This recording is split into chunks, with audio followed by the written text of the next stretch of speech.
This is not a phrase that I have heard often. Keity is a savage.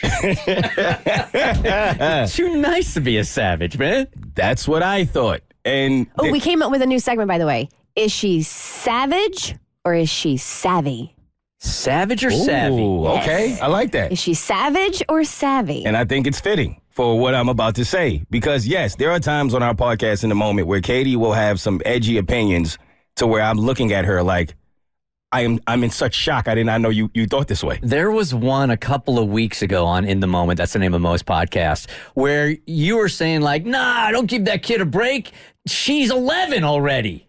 Oh, What was that all about? That was the award show from the movies when they give you awards for being bad. The Razzies. And they gave it to someone who was 11 or 12, I believe. Yes. And I was, They nominated her. They nominated her. And I thought it was wrong. And Keity was like, no, if she trash, she trash. Yeah, like she's got to learn to deal with this disappointment now. Yes. I was like, what? I was stunned. Yes. It builds character. What's your middle name? What's your middle name? Antonia. Keity, Antonia, Ledbetter, Bert. All of them. She was like, how long do you want her to go acting without feeling disappointed? She's 12 already. That's how she felt. And she owned it. And so, yes, there are times when that happens and I'm thinking she's joking. And I look and I'm like, no, she's really serious. This is how she feels.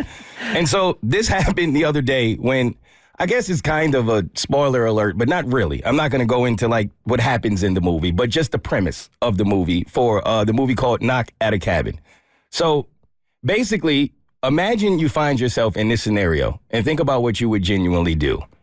If you and your child and your significant other, right, the three of you are together in a cabin and people come into the cabin and they say to you, they prove this as factual information.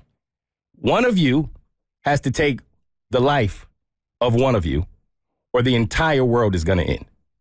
That's the scenario you find yourself in. Okay. That's the premise of the movie. All right. That is dark. That's Very dark. It's an easy call. I thought it was too. Yeah. And I'm interested to see what you guys would do, because when Keity told me what she would do, I was floored. So I don't know if she's being savvy or a savage. So it's Tiffany, my fiance. Yes. Let's say her daughter. Yes. And me in the cabin. Yes. One of you's got to die in order to save the world. To save the entire world. Yeah. I'm not even thinking twice about it. Tiffany's, I'm going to ask her to shoot me in the head. That was how I felt. Yeah. I thought this was a no-brainer. Right. Just take me out. Enjoy yourselves. Wait, let's go around the room here. Bye, Bart. You see?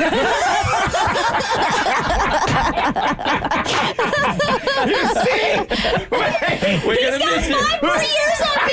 He's got 5 more years on me.